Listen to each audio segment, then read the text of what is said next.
nom du Père, et du Fils, et du Saint-Esprit. Amen. Évangile de Jésus-Christ selon Saint Jean, au chapitre 6, versets 1 à 15. En ce temps-là, Jésus passa de l'autre côté de la mer de Galilée, le lac de Tibériade. Une grande foule le suivait, parce qu'elle avait vu des signes qu'il accomplissait sur les malades. Jésus gravit la montagne, et là, il était assis avec ses disciples. Or, la Pâque, la fête des Juifs, était proche. Jésus leva les yeux et vit qu'une foule nombreuse venait à lui. Il dit à Philippe, « Où pourrions-nous acheter du pain pour qu'il ait à manger ?» Il disait cela pour le mettre à l'épreuve, car il savait bien, lui, ce qu'il allait faire. Philippe lui répondit, « Le salaire de 200 journées ne suffirait pas pour que chacun reçoive un peu de pain. » Un de ses disciples, André, le frère de Simon-Pierre, lui dit, « Il y a là un jeune garçon qui a 5 pains d'orge et 2 poissons. Mais qu'est-ce que cela pour tant de monde ?» Jésus dit, « Faites asseoir les gens. » Il y avait beaucoup d'herbes à cet endroit. Ils s'assirent donc au nombre d'environ 5000 hommes. Alors Jésus prit les pains et après avoir rendu grâce, il les distribua aux convives. Il leur donna aussi du poisson, autant qu'ils en voulaient. Quand ils eurent mangé à leur faim, il dit à ses disciples, « Rassemblez les morceaux en surplus, pour que rien ne se perde. » Ils les rassemblèrent, et ils remplirent 12 paniers avec les morceaux des 5 pains d'orge, restés en surplus pour ceux qui prenaient cette nourriture.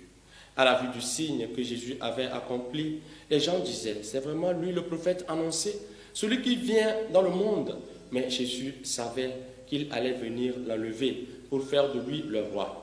Alors de nouveau, il se retira dans la montagne, lui seul. Acclamons la parole de Dieu. Louange à toi, Seigneur Jésus. Chers frères et sœurs, nous écoutons encore aujourd'hui un évangile intéressant qui est connu de tous, la multiplication de pain. Jésus qui voit la faim, la souffrance du peuple, et ne voudrait pas que le peuple souffre de cette faim et voit ce que la faim peut créer dans notre vie. Nous pouvons tomber évanouis. Nous n'avons pas la force de travailler lorsque nous avons faim. Mais ici, aujourd'hui, à travers la lecture de cet évangile, chacun d'entre nous doit demander la grâce d'une nourriture spirituelle qui puisse vraiment le combler sa faim spirituelle. Et pour moi, en réfléchissant un peu sur cet évangile, c'est que Jésus vient entrer dans notre vie, entrer dans notre faim, la faim spirituelle que nous avons.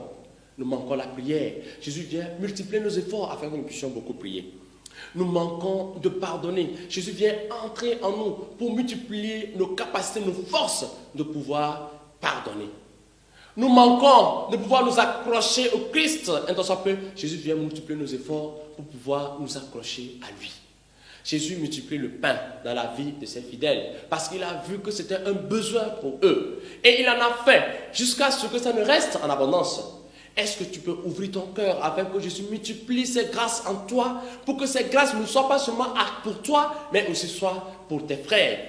Demandons cette grâce à Dieu au cours de cette journée afin qu'il multiplie en nous le peu que nous avons, les désirs, le peu de désirs que nous avons, le peu de volonté que nous avons pour que cette volonté soit si grande aux yeux de Dieu.